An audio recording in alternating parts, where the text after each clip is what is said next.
Hi there, I'm Vincent Boss and I provide dating and self-improvement advice. And in today's podcast, we're going to be discussing how to stop thinking about your ex.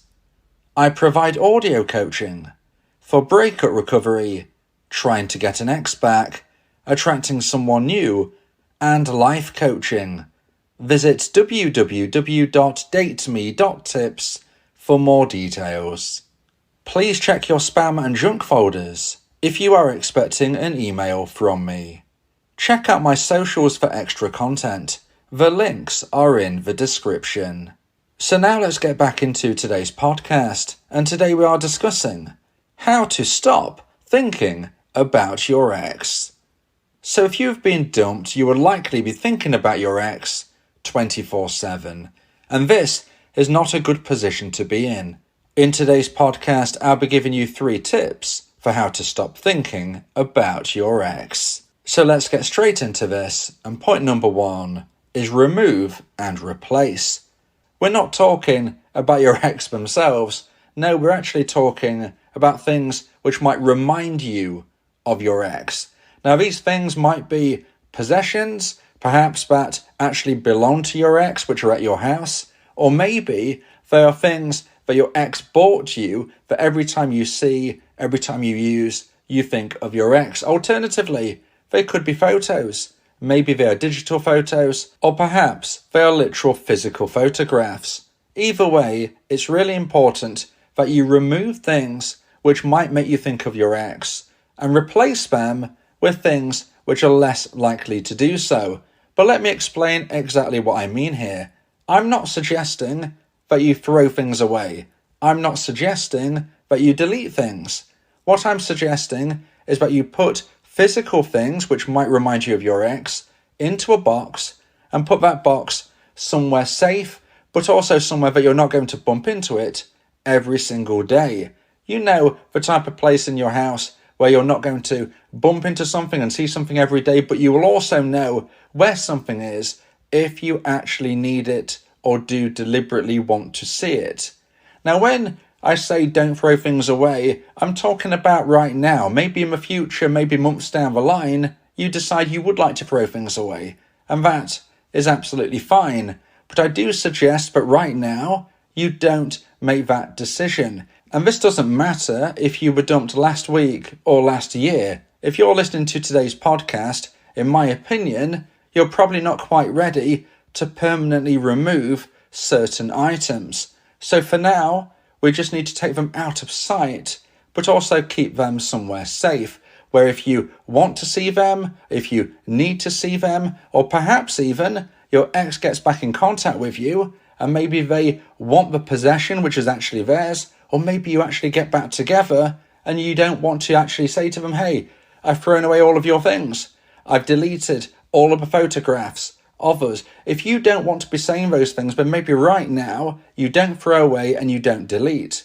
Now, the physical things, as I've suggested, you can put into a box, put that box somewhere safe, as long as it's somewhere that you're not going to bump into it and view it every single day. But what about digital?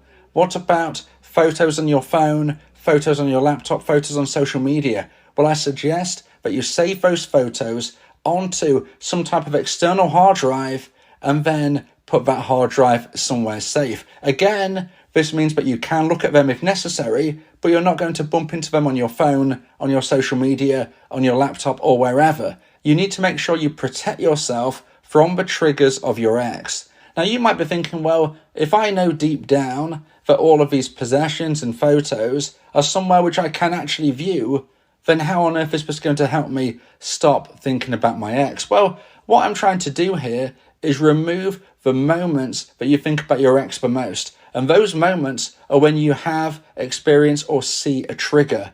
Those triggers can come in many shapes and sizes, but predominantly in this respect, it will be when you see or when you use certain items, certain possessions, certain photos. If you use these, this is when you're going to be thinking of your ex more than ever.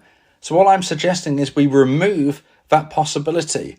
Of course, deep down, you know where these are going to be kept. But as I've said, I don't suggest right now you throw away or delete. That can be a few months away from now when you have a clearer mindset. Your mindset is not going to be as stable as it could be, and I don't suggest you make any permanent decisions when you have an unstable mindset, which is why I don't think you should be throwing away or deleting right now, irrespective of how long ago your breakup was. What we're talking about in essence is your mindset right now, irrespective of the breakup time, how long ago it was. Doesn't really matter. We're talking about how you're feeling, and you're not feeling 100% right now. You're not feeling your best. Your mindset isn't completely straight.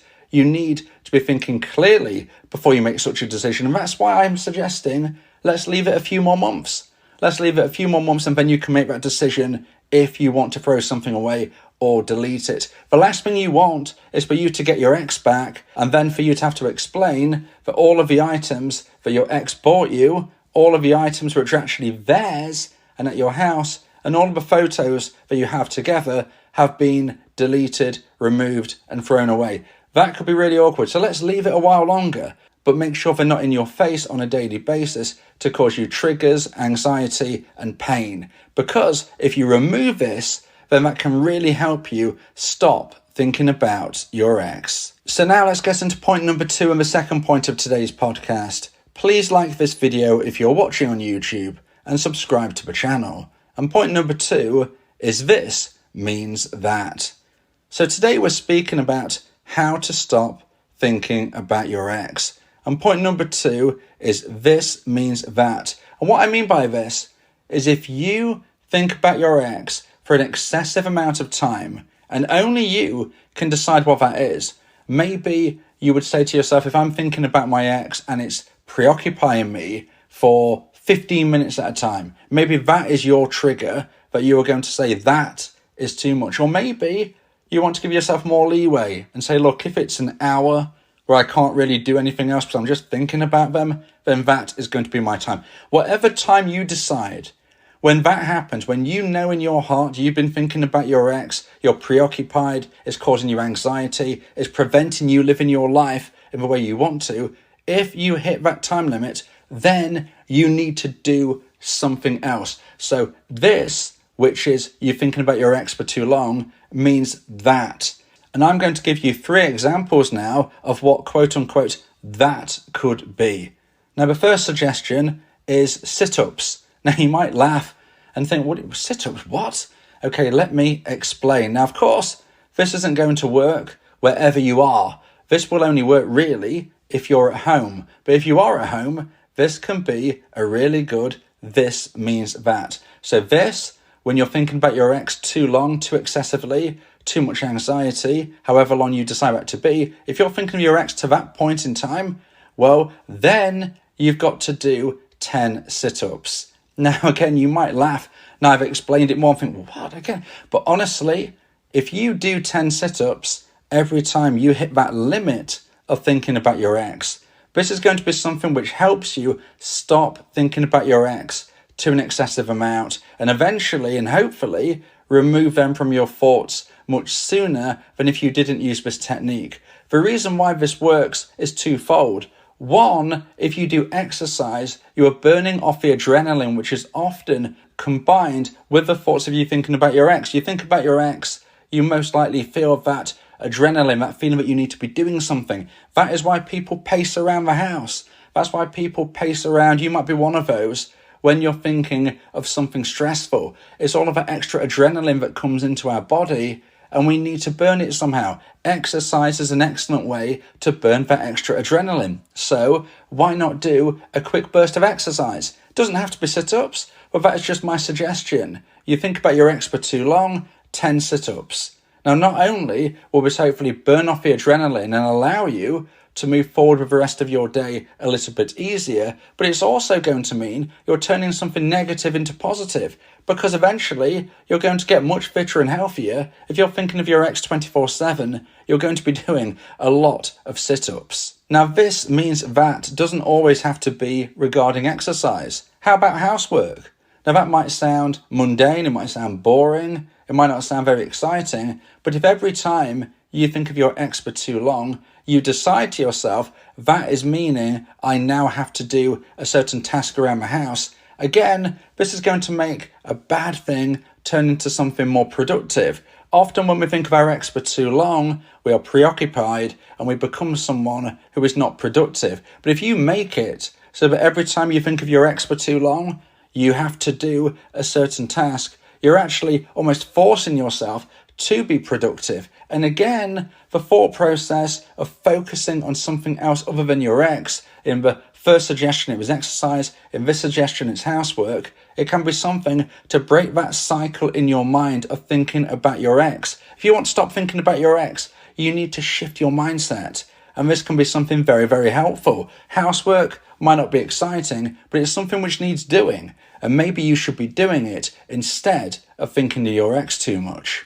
Now, the third option for this point number 2 about this means that I'm going to suggest today is that when you're thinking about your ex for too long, well, at that point, you send someone a text. And when I say someone, I absolutely don't mean your ex, okay? This is definitely not your ex, but you're texting. But instead, you're going to send a text message to someone else, maybe a friend or a family member, and it's not going to be about your ex. It's not going to be saying, hey, I'm sending you a text because I'm thinking about my ex too much. No, the point is that you want to start a fresh conversation as a way to hopefully take your mind off your ex. Now, this other person isn't going to know why you're sending them a message. That's the point. You're not actually telling them it's because you're thinking of your ex. But the challenge is that if you think about your ex for too long, you send someone a text. And when you send them a text, you start a conversation. It can be really, really simplistic. Hi, have you watched this film? Or it could be anything you like, but it's starting a conversation, it's asking a question, and if and when they respond, and why wouldn't they? They are your friend or family member. When they respond, hopefully this conversation can take your mind off your ex. Now, if you would like advice and support about how to try and increase the chance of one day getting your ex back, then you may want to consider my audio coaching service, where me and you can speak one-on-one about your unique specific situation. Go to my website www.dateme.tips for more information about how I can become your coach and your teammate via my audio coaching service. Talking about your feelings can also improve your mental health. It helps prevent the buildup of negative emotions, which can lead to stress, anxiety, depression, and even physical health issues. Speak your heart to free your mind. So now let's get into point number 3 and the final point of today's podcast about how to stop thinking about your ex. And point number 3 is plan for anniversaries. So anniversaries in this regard are connected to your ex. This, for instance, could be the anniversary that you got together. Or perhaps it was sadly the anniversary of your breakup. Or alternatively, it could be connected to your ex, but not necessarily your relationship, i.e. their birthday, or any other huge, big, important date on the calendar, which naturally will make you think of your ex and or your relationship, which is sadly now ended. Now, when you've figured out when these big anniversaries are, maybe you want to write them down so you have a more clear in your mind of the ones which are going to trigger you the most into thinking about your ex. Well, now you need to make other plans on those days. So my suggestion is you don't have open gaps on those big anniversaries, because if you do, you're going to be thinking about your ex. If you have an opportunity to think about your ex, then you will. You will fill that void, fill that gap with sadness. If this is the anniversary of your relationship starting, maybe this would have been a time where you and your ex did something special. Maybe you even had plans for this coming year, and sadly now that's not going to happen. So you need to make sure that you're doing something to take your mind off this situation. Maybe this is with friends, maybe it's with family, maybe it's even by yourself, although I would suggest, if possible, making plans with other people, because I do believe that is a better way to take your mind off things. And I don't think being alone is particularly ideal. However, ultimately, the main thing is that you do have plans. Whatever they are, make sure they are positive plans. Nothing that's going to make you think of your ex. Nothing that's going to make you think of a breakup or of a relationship. Certainly, don't do something that you would have done with your ex. I do not suggest this is going to help you. Now, some people might say, well, how about I do the thing I was going to do with my ex? Because I can then rewrite this memory, this thought. Instead of doing this activity with my ex, I can do it by myself or with someone else, and I can change that perspective of that activity in my mindset. Now, although I do believe that this can be a helpful tool, this can be something which can help you in the future, that I believe is well into the future. And I doubt any of you listening right now are at the stage where that could be helpful. Instead, you're more likely to get very upset, thinking about your ex more than ever, if you do the activity that you were planning to do with your ex, and now you're thinking of doing it with somebody else to try and rewrite that pattern. I do not suggest you do this in the painful phase that I'm sure you are right now listening to today's podcast. Is it something you could do in the future? Yeah. Doing an activity that you would have done with your ex with somebody else can rewrite that memory, and it can be very, very helpful to ultimately move past the point of thinking about your ex in that way. However, and I believe you're probably in this bracket, if you're going through a difficult time, don't torture yourself by using that technique right now. Instead, make plans on anniversaries, make plans on important days of the calendar for you and your ex. Make plans on those days, but make sure those plans are not connected to your ex in any single way. So ideally, you'll be doing things you never did with your ex. Ideally, you'll be doing things that you never even spoke to your ex about. So they are completely fresh memories on the days that if you didn't do something, you would unfortunately be thinking about your ex. If you believe that this podcast has helped you, then please consider buying me a coffee. The link to do so is in the description.